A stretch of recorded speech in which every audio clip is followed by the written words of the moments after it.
a dreary morning in Washington, D.C., layers of donated clothes keep them warm.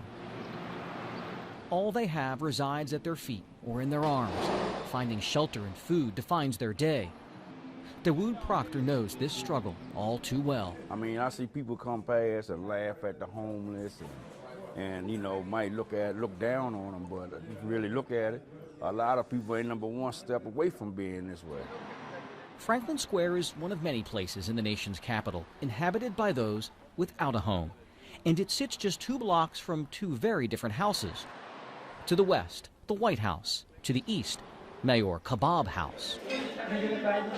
This is Sunday morning. Owner Kazi Manan was in early on this particular day. With every dishes, magic is that how much you have to stir it. He and his staff are preparing a special feast for customers at his Pakistani Indian restaurant. Potato, cauliflower, chicken, naan bread, chickpeas, and vegetable biryani.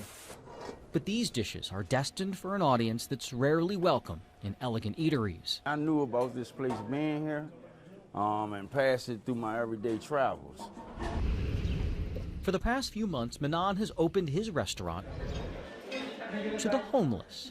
Oh, we are blessed. Look, blessings are here. They're waiting for us to serve them. Isn't it amazing? Sometimes it comes in 15, 20. Sometimes they come like nobody. We are waiting. God, please send somebody, right?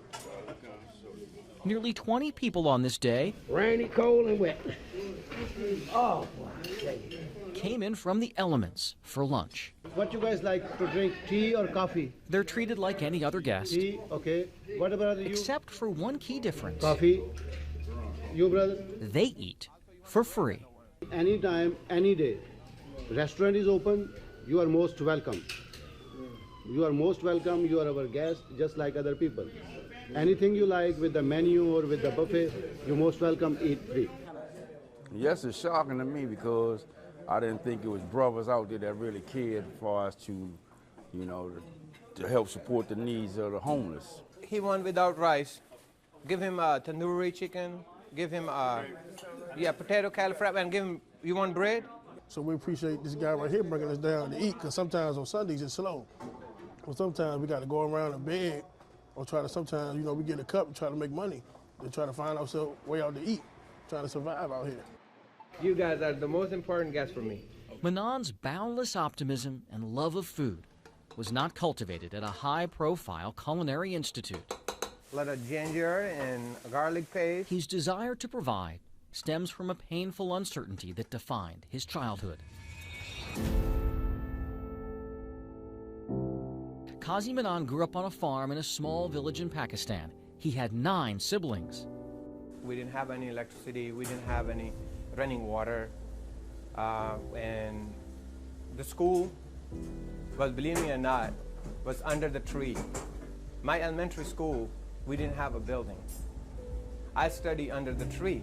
When the rains, really hard rain start, teachers say go home because there is no building.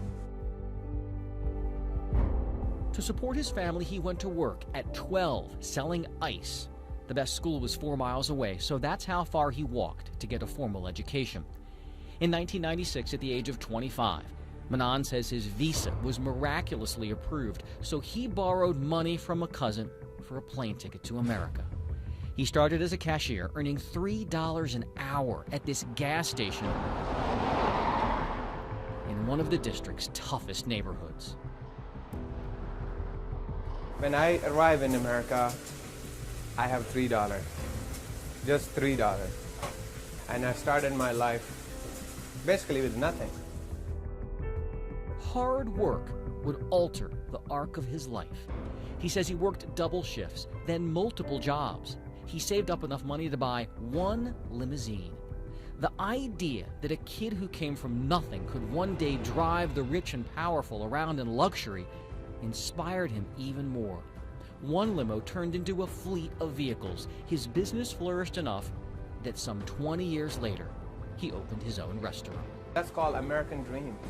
You know, this is the only country where you say American dream, not in any other country. Wow. So yeah, he kind of understands. That's a good thing. Now that makes sense now? Yeah, it makes sense now. That makes a lot of sense.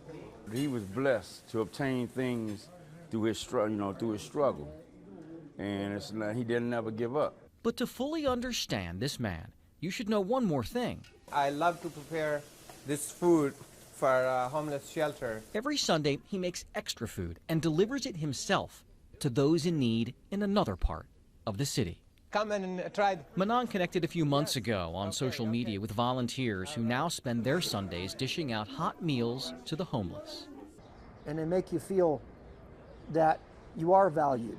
For shelter regular Ron Verker, having hope on the Lord's Day means everything to him. It's huge. It's huge to know that I'm just this nothing, I'm nobody, but God thinks I'm somebody. Yes, thank you, yes. Kazi Manon says a skeptic recently told him that if he gives his food away, he'll surely go out of business in no time. Manon believes the more he gives away, the more God will bless him. I think this is all from God, and because of my mission is from God.